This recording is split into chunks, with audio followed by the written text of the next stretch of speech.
नमस्कार दोस्तों, कैसे हैं आप सब।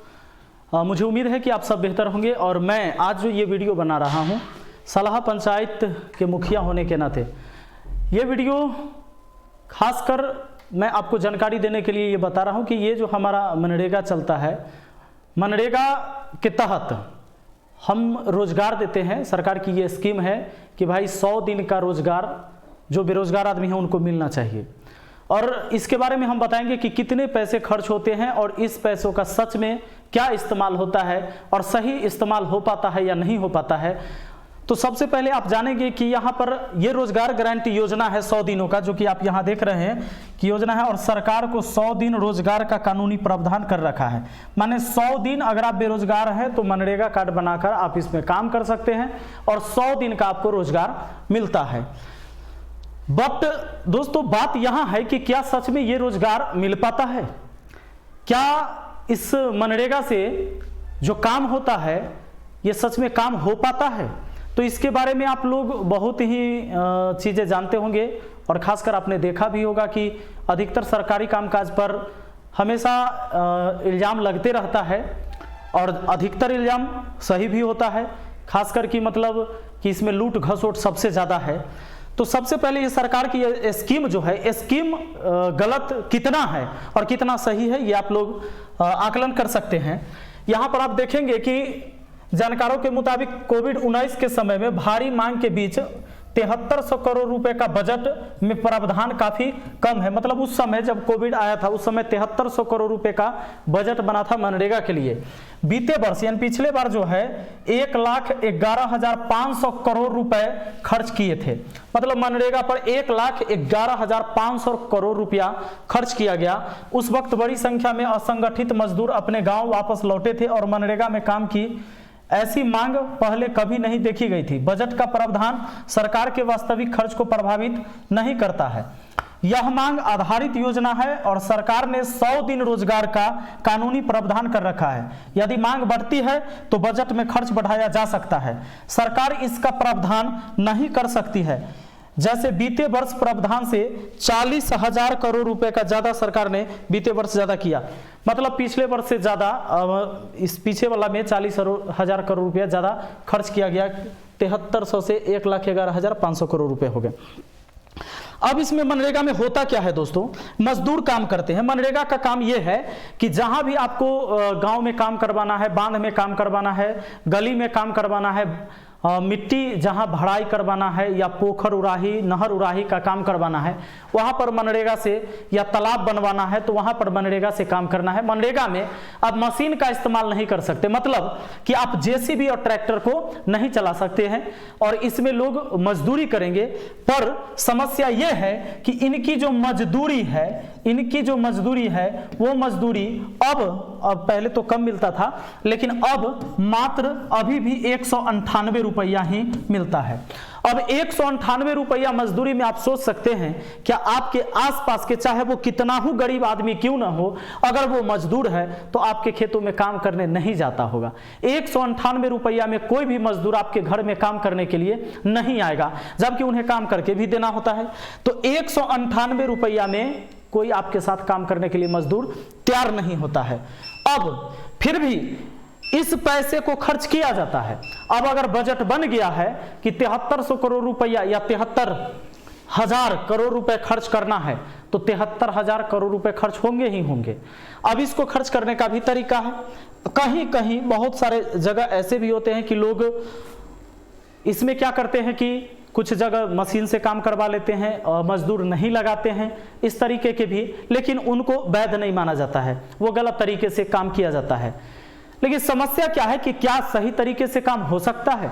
198 रुपया में कोई मजदूर काम कर सकता है? नहीं कर सकता है। 198 रुपया में कोई मजदूर आपका काम करने नहीं जा रहा है। तो अब काम कैसे होगा? और जो काम मनरेगा से करवाना है वो आपको करवाना ही है, और नहीं करवाइएगा तब विकास नहीं होगा। लेकिन 198 रुपया में लोग काम करने जाते भी नहीं। अब इस पैसे की बर्बादी अब यहां से शुरू होती है कि 198 रुपया में मजदूर काम करने जाएगा नहीं, जेसीबी और ट्रैक्टर आपको लगाना नहीं है। जेसीबी और ट्रैक्टर आप यूज नहीं कर सकते, जेसीबी ट्रैक्टर यूज नहीं कर सकते और 198 रुपया में मजदूर जाएगा नहीं। इसका मतलब है कि अब आपका काम होगा नहीं। तो अब क्या तरीका होता है कि यहां पर लोग मनरेगा कार्ड बनवा लेते हैं, और कार्ड बनवाने के बाद क्या होता है कि वो कार्ड तो बनवा लेते हैं, ये मजदूर कार्ड उनका बन गया, अब उनके खाते में पैसे भेज दिए जाते हैं। अब उनसे लोग पैसा लेकर जेसीबी और ट्रैक्टर से काम करते हैं। पर होता यह है कि बहुत सारे ऐसे लोग हैं कि वो पैसे भी रख लेते, पैसा देते नहीं हैं। अब पैसा नहीं देते हैं तो जिसके वजह से जो व्यक्ति ट्रैक्टर और जेसीबी से काम करता था वो काम नहीं करवा पाता है, क्योंकि अब ट्रैक्टर वाला उसको फ्री में काम करेगा नहीं, जेसीबी वाला फ्री में काम करेगा नहीं। यानी पूरी तरह से ये पैसा होता है बर्बाद, और पैसा भी बर्बाद होता है और दोस्तों ये काम भी नहीं होता है। अगर नहर की उड़ाही करानी है जहां आपको मशीन लगाना ही पड़ेगा, कहीं बड़ा बांध बनवाना है वहां मशीन की जरूरत पड़ेगी, तो वहां पर आप अगर मान लीजिए कोई बंदा 7 दिन काम किया, कोई बंदा 15 दिन काम किया, कोई बंदा 20 दिन काम किया, उसके खाते में जितने भी मजदूर होंगे सबके खाते में किसी के 2000, किसी के 1000, किसी के 500, किसी के 1800 ये पैसे जाते हैं। उस पैसे को जो व्यक्ति काम करवा रहा है, अगर मान लीजिए गांव का मुखिया है, मुखिया काम करवा रहा है तो क्या करेगा, सबसे पैसे मांग मांग के लाएगा। अगर वो पैसे इकट्ठा नहीं कर पाता है इसका मतलब वो काम नहीं कर पाता है। और इसमें तरीका यह है कि पहले आप काम करवाइए, पहले आपका काम होगा उसके बाद ही आपको पैसे मिलेंगे, तो बाद में पैसे मिलेंगे। अब क्या होता है कि काम जब आप करवाने जाते हैं तो मजदूर 198 रुपया में अगर करता है तो होता क्या है, इसमें गलत गलत बिल भी बनाए जाते हैं। यानी सरकार के पैसे की बिल्कुल बर्बादी है। अगर सही बिल बनेगा तो कोई स्कीम ही नहीं है कि 198 रुपया में काम होगा। अब यहां समस्या ये है, मुझे ये बताना नहीं चाहिए लेकिन मैं आपको बता रहा हूं, अब क्या होता है कि ये योजना पूरी तरह से असफल होता है और काम सच में नहीं हो पाता है, जिसके वजह से विकास नहीं होता है और पैसा बर्बाद चला जाता है। जिसके पास गया वही चला गया और पैसा बिल्कुल बर्बाद होता है, काम सही से नहीं हो पाता है। लोग पैसा बचाने के चक्कर में कुछ मजदूर से काम करवाएंगे, ज़्यादा मजदूर का बिल बनाएंगे और इस तरह से पैसे की निकासी हो जाती है और काम ज्यों का त्यों। यही कारण है सबसे ज़्यादा यहाँ पर काम न होना, और बिल्कुल बिहार के तरक्की में कहीं ना कहीं ये सबसे बड़ा नुकसानदेह है।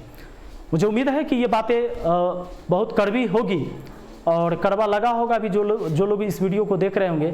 खासकर मुझे समझ में आता है कि अगर कोई अधिकारी इस वीडियो को देख रहे हैं, सरकार के लोग देख रहे हैं, तो इस पर विचार करना चाहिए और सरकार को ध्यान केंद्रित करना चाहिए कि आज के समय में अगर मजदूर, कोई भी मजदूर आज जो गांव में भी काम करता है वो 400 रुपया से कम में नहीं जाता है, तो आप 198 रुपया में उससे मजदूरी नहीं करवा पाएंगे। तो 400 रुपया अगर मजदूरी होती, उसका सही आकलन होता कि भाई इस काम में इतने ही मजदूर लगेंगे और उतने ही पैसा खर्च होगी, तो कोई दिक्कत नहीं था। काम तो सच में अगर ईमानदारी से हो तो काम कम पैसे में ही ज़्यादा काम होगा। लेकिन ये तरीका कि पैसा तो कम आप दे रहे हैं लेकिन काम भी नहीं हो रहा है और पैसे की बर्बादी सबसे ज़्यादा, क्योंकि इसमें काम करने का कोई ये तरीका ही नहीं है। तो सरकार को इस पर सोचना चाहिए कि 198 रुपया को मजदूरी को बढ़ाकर 400 रुपया करना चाहिए और जो काम जेसीबी और ट्रैक्टर से होने वाला है उसकी मंजूरी उसको मिलना चाहिए कि जेसीबी ट्रैक्टर से हो। जहां काम आदमी से होने वाला है वहां काम आदमी से करवाया जाए, तब जाके काम होगा और पैसे का सही इस्तेमाल होगा। चलिए मिलते हैं फिर अगली वीडियो में। धन्यवाद।